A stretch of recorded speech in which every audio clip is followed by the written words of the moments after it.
Going in for surgery. Someone's going in under the surgeon's knife, and we must say the prayer. It usually goes along the lines of, Lord, we ask that you guide the hands of the surgeon. I said this prayer a ton when I was a true blue believer, and I had no problem with it. I didn't realize what I sounded like. Let's do a hypothetical, okay? Using a fictional example. This is Dr. Patricia Blackwell. Now, decades ago, Patricia went to college to complete a 4-year pre-med undergraduate.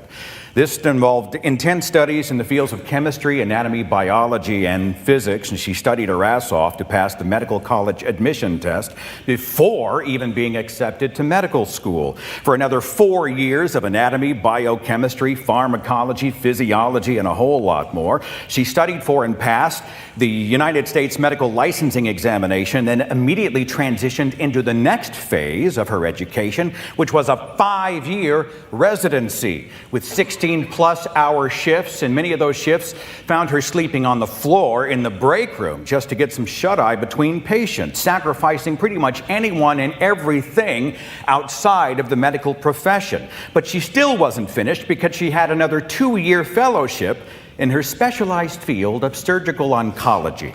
Now, this represents thousands upon thousands of hours committed to her education and training, and accrued student loan amounts that are greater than the asking price of many of our homes.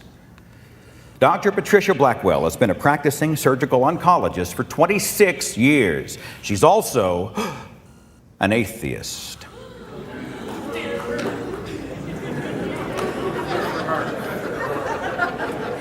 This is Dr. Stephanie Frazier. She's a devout Christian. She believes in the literal healing power of Jesus Christ. She's a literal biblical believer. Okay, and she prays for Jesus' healing all the time and believes wholly in his power. She is a person of faith. She is also a dentist. Now, this would be an interesting social experiment. I don't recommend it if you know someone that's going through medical trauma, but it would be interesting, would it not, to talk to the believer who has some loved one going in for a surgical procedure and say, would you trust more the believer, the person who holds to your all-powerful deity, who believes in the healing power of Jesus Christ, and you name and claim that healing? Would you hold to the dentist in the operating room, or would you rather an atheist who knew what the hell she was doing?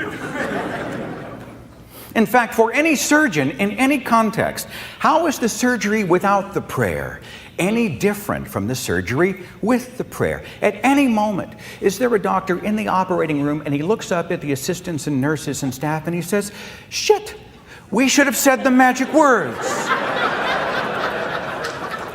We should have sprinkled the fairy dust. We should have said the incantation. We didn't say the magic words.